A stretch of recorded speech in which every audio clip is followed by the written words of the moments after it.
Hoy estamos en el domingo de Septuagésima. Entonces desde ahora, de aquí en adelante, voy a leer también, antes del sermón, las lecturas que hacemos.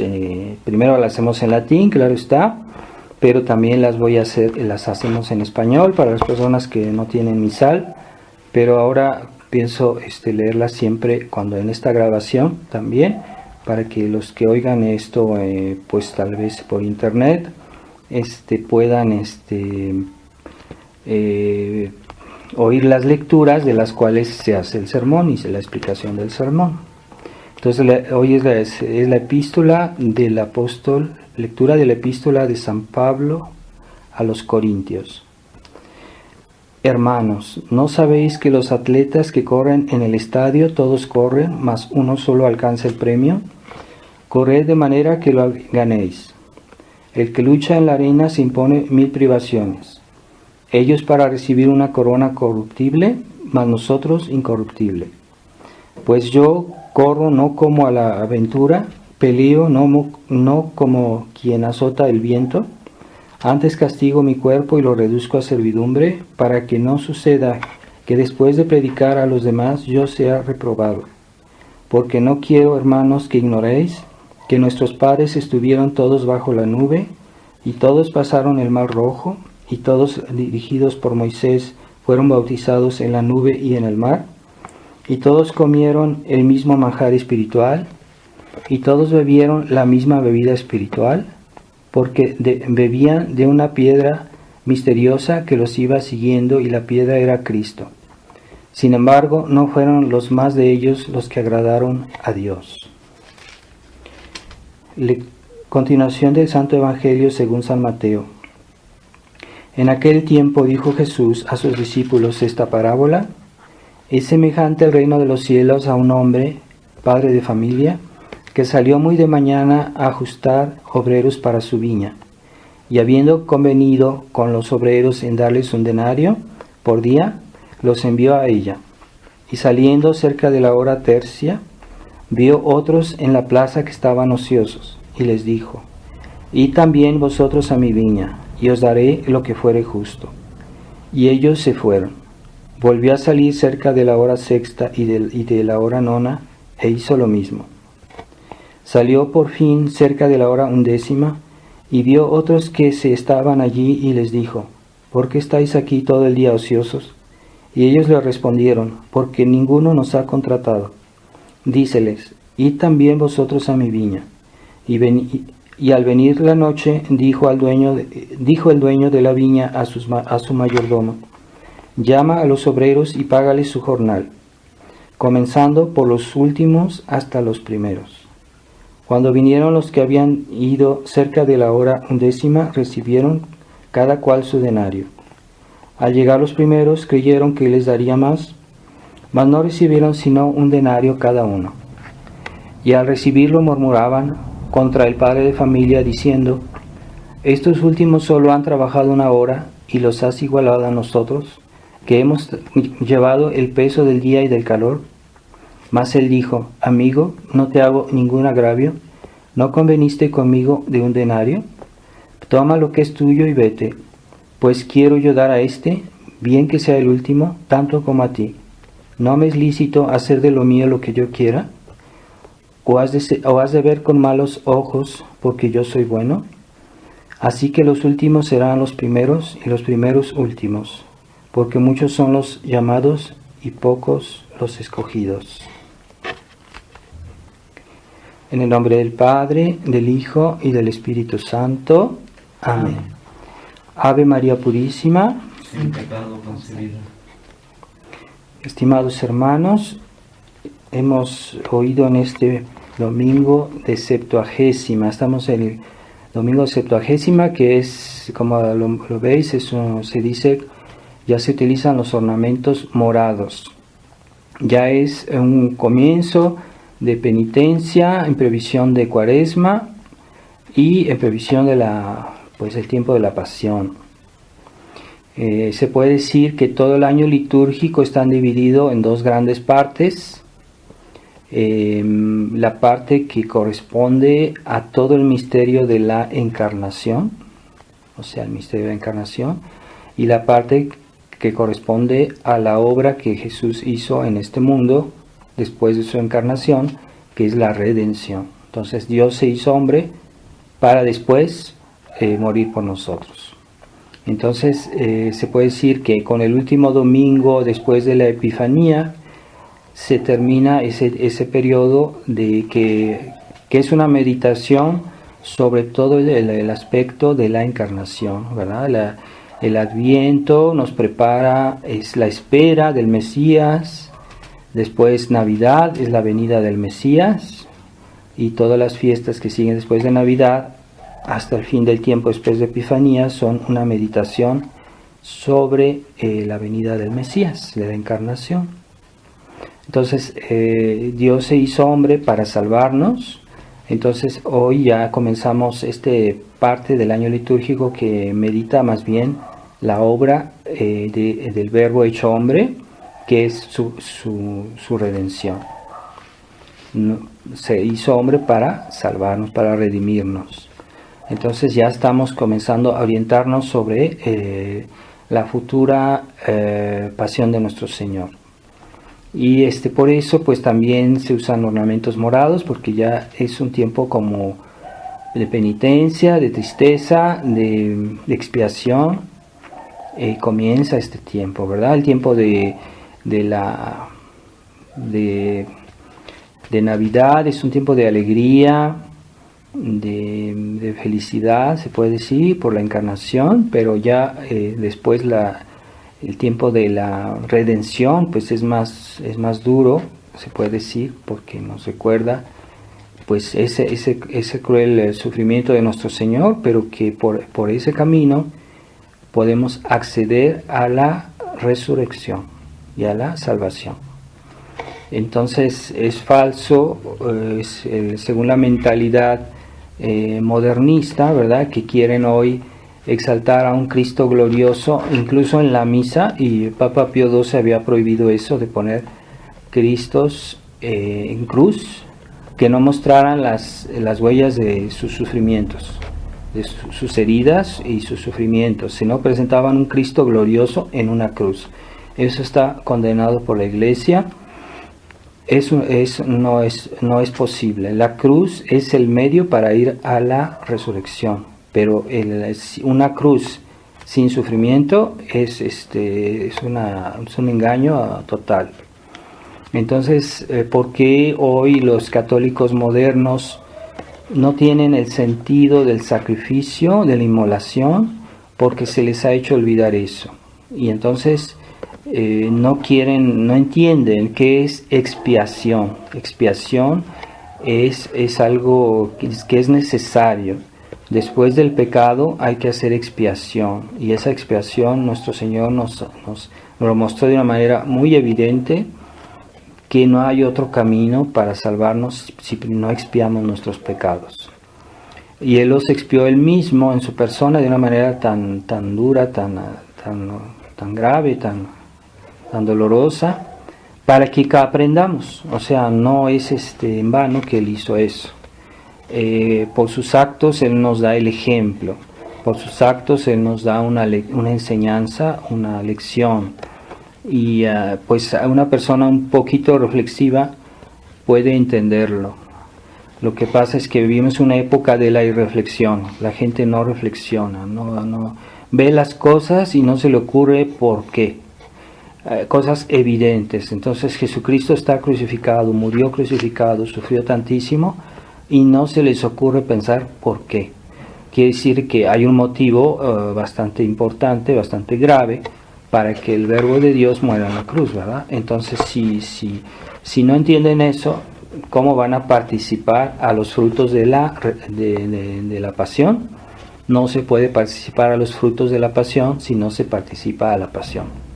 Entonces, si no nos unimos a la pasión de Cristo, no hay resurrección.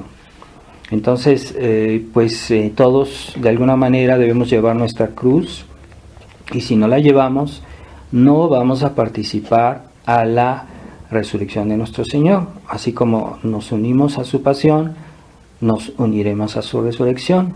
Y si no queremos unirnos a su pasión, no recibiremos los frutos de la redención, de la resurrección. Entonces es una ilusión.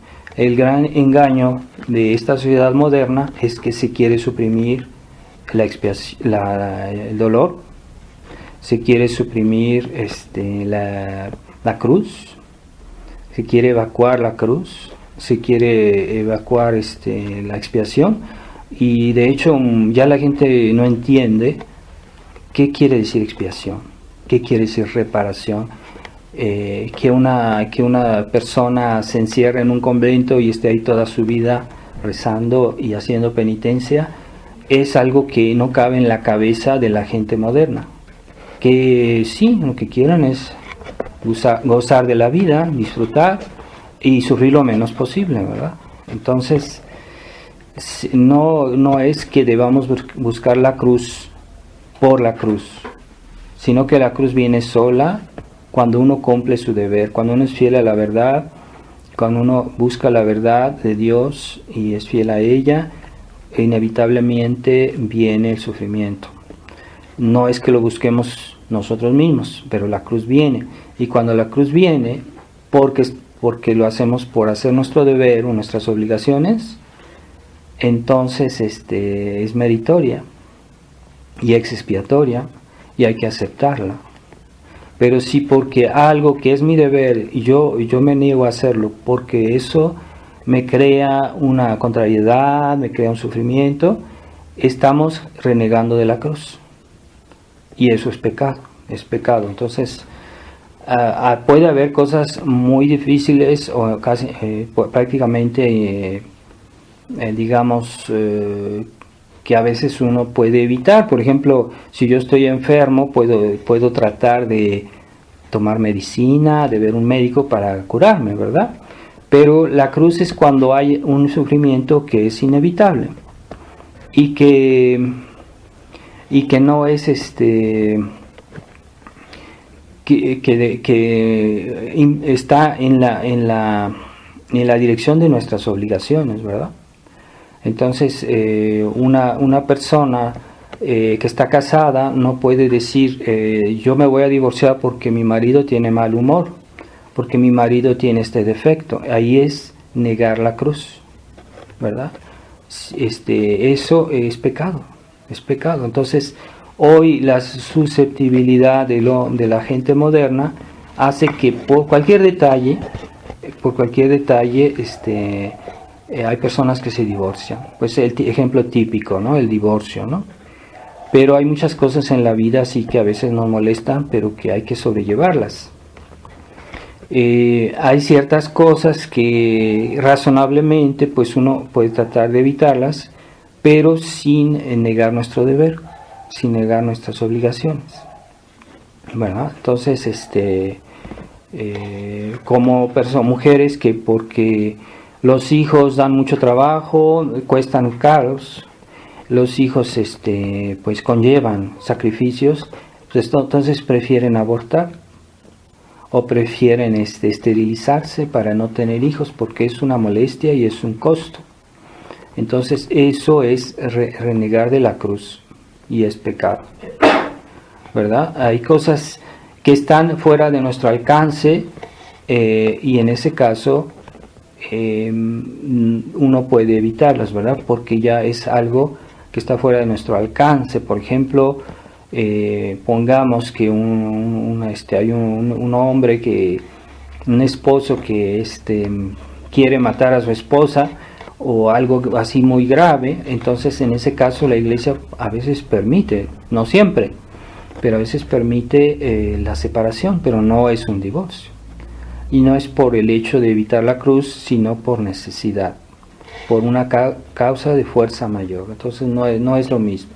Pero cuando tenemos que llevar nuestra cruz y la podemos llevar razonablemente, debemos aceptarla, no solo llevarla, aceptarla. Y es muy difícil, ¿verdad? Porque a veces hay cruces que pesan mucho, hay cruces que no son de cosas graves, pero como son muy persistentes, muy largas, muy duraderas, son muy difíciles de llevar.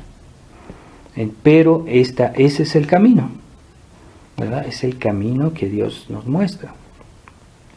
Y a todos Dios nos da esta oportunidad de llevar nuestra cruz. Algunos sufren más, otros sufren menos, porque Dios sabe, cada quien, Dios sabe por qué. A veces hay personas que han recibido más dones de Dios, más gracias de Dios y sufren más, tienen más, tal vez más reservas espirituales, más gracias de Dios para llevar esa cruz, Dios sabe. Hay personas que sufren pero que no se nota. A veces personas que tienen sufrimientos morales muy grandes, pruebas espirituales que no se nota y sufren mucho. Así que ellos sufren en su cruz de alguna manera diferente y Dios sabe. Dios es el que los juzgará. Nosotros no debemos juzgar a fulanito, a quien sea. Hay personas que parece que son felices, pero pues tienen cruces muy, muy dolorosas y no sabemos por qué. Por eso debemos tener paciencia con los demás y no juzgar, no ser tan... hay cosas que ignoramos, hay que saberse poner la mano en la boca de vez en cuando y no hablar si no se sabe lo que se dice. Entonces, en el Evangelio de hoy, nuestro Señor nos da el ejemplo de todos estos trabajadores que Él fue llamando a la viña. La viña es la figura de la iglesia y todos Dios nos llama a trabajar en la iglesia. Cada quien según sus posibilidades, cada quien según las oportunidades que Dios le da. Unos llegaron antes, otros llegaron después. Y hay unos que consideran que el gran peligro es que nos consideremos mejor a los demás y que juzguemos a los demás. Entonces nuestro Señor Dios quiere que todos se salven, esta es su verdadera voluntad. Y ciertamente hay personas que se convierten después o que llegaron a comprender lo que es la verdadera fe con más tiempo, no sabe. Pero Dios quiere que todos se salven, ¿verdad? Entonces Dios a todos les da esta posibilidad. Y algunos que han recibido pues una educación cristiana, pues seguramente han tenido más oportunidades de trabajar en la viña del Señor, en la iglesia, de santificarse. Y hay otros que llegan después. Puede hablar de personas que se convierten o personas que se acercan a Dios. Pero a veces aquellos que se convierten pueden ser más generosos en el sentido que Dios les ha perdonado más. Y a veces por esa generosidad puede ser que avancen mucho en el amor de Dios. Que entonces, como es el ejemplo que nuestro Señor daba de la Magdalena, diciendo, si a alguien Dios le perdonó más, ¿quién lo amará más? Pues aquel a quien Dios le perdonó más. Así que incluso los pecadores tienen la oportunidad de amar más a Dios por puro agradecimiento. Y están más obligados. Pero al mismo tiempo, eso es algo espontáneo, ¿verdad? Es decir, cuando Dios ha sido bueno con nosotros, es normal que tengamos espontáneamente ese agradecimiento, ese amor, porque Dios nos ha perdonado más. Y hay personas que tal vez no han pecado en su vida, pero que Dios los ha preservado, que sabían bien que si Dios no los hubiera cuidado, hubieran sido grandes pecadores. Entonces esas personas también son en cierta manera como la Magdalena, que están agradecidos porque Dios los cuidó de no pecar. Entonces hay santos que hablaban de esa manera. Por ejemplo, San Luis María Griñón de Montfort decía eso. También Santa Teresita del Niño Jesús decían que estaban muy agradecidos con Dios porque sabían que si Él no los hubiera cuidado, pues ellos habrían sido grandes pecadores. Y eran conscientes de eso. Entonces nosotros también debemos ser agradecidos. ¿Quién sabe de qué pecados Dios nos ha cuidado, de qué pecados Dios nos ha preservado? Y debemos tener es ese gesto con los demás, así como Dios ha sido bueno, paciente con nosotros, pues también alegrarnos que Dios tenga cuidado de otras personas.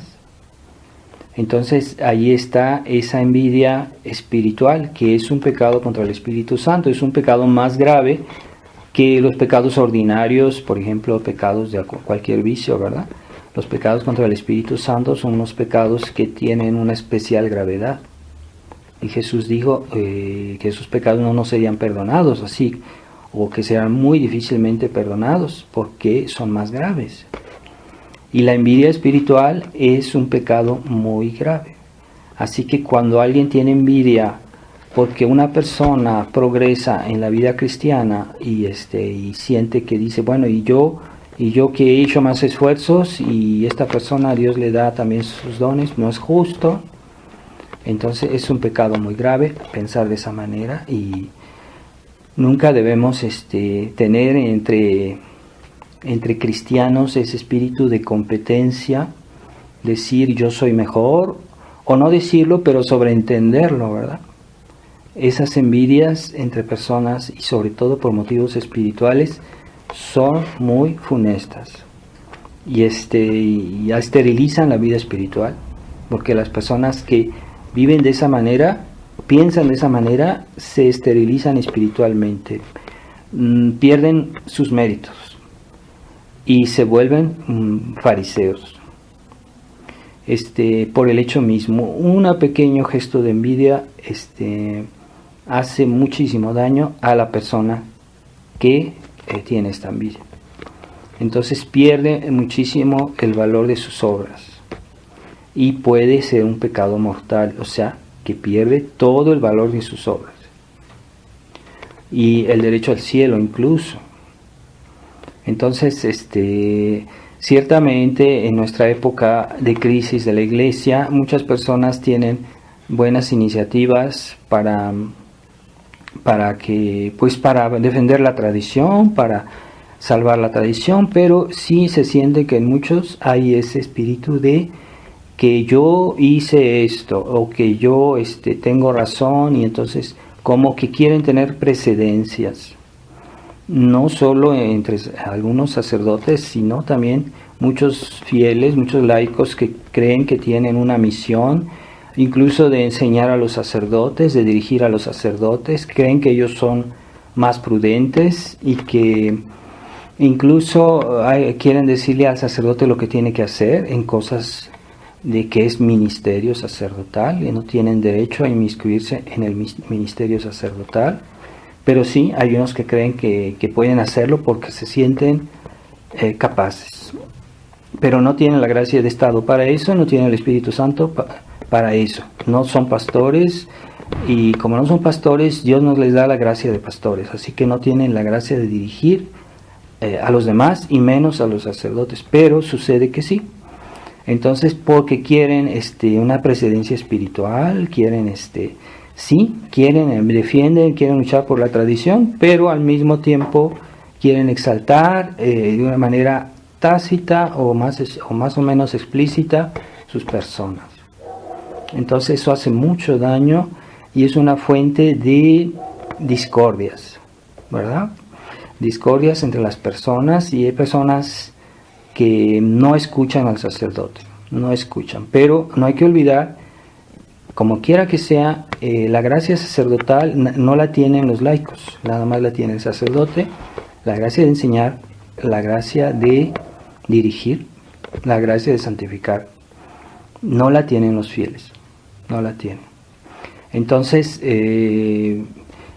no se quieren erigir en doctores, en maestros, en pastores. No, pero no lo van a decir así, no, lo dicen de manera implícita, por los gestos, por las obras, por las actitudes, y quieren imponer su punto de vista a los demás. Ciertamente a veces uno puede tener razón y puede querer que los demás sigan esa verdad, si lo es, pero no es lo mismo que cuando uno lo hace porque uno cree tener siempre la razón, y uno cree ser demasiado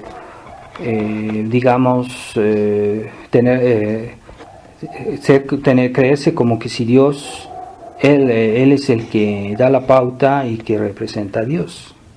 Cuidado, porque no es así. No es así siempre. Y las personas que tienen la razón generalmente no se imponen de una manera, de esa manera, hacen hablar a la verdad y dejan que la verdad actúe, que la verdad sea aceptada. No es tanto sus personas, sus puntos de vista, sus opiniones. La Iglesia en ciertas cosas da libertad, en cosas que no están clarificadas, que no están evidentes. La Iglesia siempre ha dado una cierta libertad, no es así tan absoluta. Y hay personas que cuando dicen su punto de vista, pues no es solo una manera de exposición, pero ya es indicativo. Es decir, lo digo, pero tienes que aceptarlo. O de una cierta manera ya lo están imponiendo. Y no es así el espíritu cristiano. Entonces, ciertamente la crisis que estamos viendo, las abominaciones de este Papa Francisco, los abusos cada día mayores en la Iglesia conciliar, hacen que pues debamos hacer algo, ¿verdad?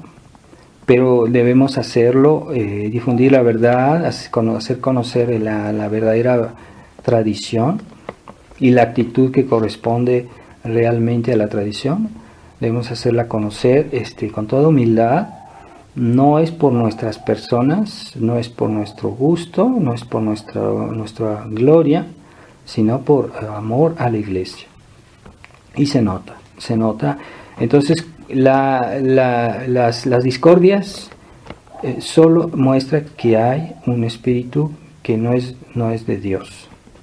Entonces, no digo que absolutamente que todo lo que digan las personas sea por maldad, pero no es normal que haya tantas discordias entre la tradición, porque ese espíritu de precedencia, si nosotros hicimos más, entonces debemos tener más derechos. Bueno, así es, esta parábola es exactamente la misma lección. Entonces pidámosle a Nuestra Señora, la Virgen María, que ella nunca tuvo esa actitud de decir, bueno, yo soy la llena de gracia, yo soy la Madre de Dios, entonces escúchenme, háganme lo que yo digo. No, su actitud en el Evangelio, si uno lee el Evangelio con atención, no era así. La Virgen María no era así, era muy humilde, ciertamente era consciente de ser la Madre de Dios, pero nunca lo tomó así para vanagloriarse, para imponerse, para ese apetito de poder, de influencia que hay en algunos y que hace tanto daño. Entonces pidámosle a su corazón humilde, pero lleno de amor a la verdad de Dios, que nos haga comprender la verdadera actitud que Dios nos pide en esta época tan difícil. Ave María Purísima, sin pecado concebida. En el nombre del Padre, y del Hijo, y del Espíritu Santo. Amén.